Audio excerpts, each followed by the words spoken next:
Assalamu alaikum Uyghur qarindoshlar. Bugun sizlarga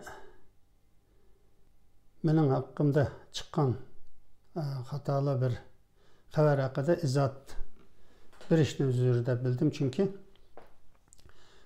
ko'p qarindoshlar aqaqidan meni arib yoki mesaj yo'llab yoki bolalarimni, oilamni arib ensizlikka tushganligini aytgan bo'ldi. Men haqida hozir shu Xitoyga qaytirish, tutib turish markazida tutilyotidi degan bir xabar chiqqan ekan. Turkiyaning bir gazetida shu 1-2 soat oldida xabar topdim. Bundaq bir ahvol yo'q. Men erkin, yani uyda şu anda Xitoy virusi tüpeylidir. Öyden çıkmay turunlar degechke öyden çıkmay demilip duruvatımız. Men mo ailem mo salamet.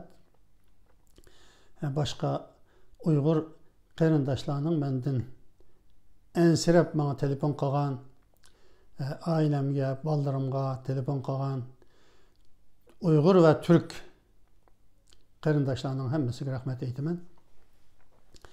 Bu vesile bile yani dostlarını, bazı konu dostlar, yeni dostlarını yine farkıga bağlan buldum. Hem öylenge rahmet. Benim hakkımda hakikaten Xitayla 2016 yılı 6. ayının 17. günü Xitay Taşqi İşlar Ministeri arkalık Türkiye Taşqi İşlar Ministeri'ne bir erzname sungan ve Türkiye Taşqi İşlar Ministeri Adalet Ministerligi'ye, Türkiye Adalet Ministerligi'ye tapşırgan bu dosyanı, yani arxivni. Adalet Ministerligi İstanbul Baş Savcılığı'na evetken beni bir işki qitim çağırıp men bilen yani söhbette boğan buldu, ama bana hiç qandaq bir günahkar yoki cinayetçi süptede muamele qilmadi, yani Türk savcısı. Bu mahkeme kararı bu yıl 9. ayının 24. günü resmi imza kılınıp bu Xitayning şikayetinin ki yani sürüştü qilishqa kerak bombalar hakkında bir karar benim qo'limga yetib kelgan. Bu haqda men başka bir mesele hakkında sözlegende bu haqda izoh bergandim qarindoshlarga. Şu anda bana nispeten hiç qandaq bir tehdit yok. Bu xabar yanlış mı şundaq çıkıp kaptı, benim haberim yok yani. Da qandaq çıqqanlığı hakkında. Ama Uygurlardan men tutuveliş, şimdi qaytırıp ötiş, Xitayga qaytırıp ötiş merkezide turması da bombasam mı? Menin qarindaşlarımdan şu yerda yetip atkan Uygur qarindaşlarım var. Yani ben bu meni arıp kechirim so'ragan Türk gazeti matbuotlarga mı ve başka mesela partiya yoki alakadar Türkiye'deki o'rinlardan bu nima ish, başımızga nima kun keldi, biz yordamchi qilaylik deganlarga mı? Menga hech qandaq bir yordam lazım emas. Bu xabar xato chiqibdi.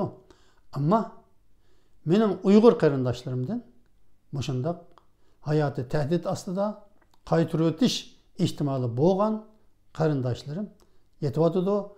Ailesi de xavf astida ve bütün dünyadaki Şarkı Türkistonliklar, Uygurlar nəhayət ensizchilik içinde. Aşılağa yardım kılınsa degan buldum. Hakikaten ularga yardım qilmak lazım. Ularning xabarini vermek lazım. Endi bu xabarning aqsida nima bor bilmayman, ama meni Xitoyning istaganligi meni bir terrorist atab kırmızı bültende dünyada hani 2003'ten beri 3. yıldan beri 2003. yıldan beri başındaq dünyada aqtırıp yürgenligini ve hazır kadar tutanmağanlığını Türkiye'ninki meni tutup Xitayga qaytırıp berişini isteganligi bu rost. Xitoycha ve Türkçe arxivlarni Türkiye'ye sunganligi resmi isteganligi bu rost. Ama Türkiye'nin mening haqqımda Xitoyning bu erzini, yani bunu qayta sürüşte qilishning hojati yo'q ekanligi haqida qaror chiqarib 4 yildan keyin mening qo'limga bu qarorning kelganligi rost. Shunga qarindoshlarningki menga mening ansirab diqqat qilayotgan bütün qarindoshlarimga ko'pdan ko'p salom, hammalarga rahmat. Men salomat. Bütün Uyg'ur qarindoshlarga salom.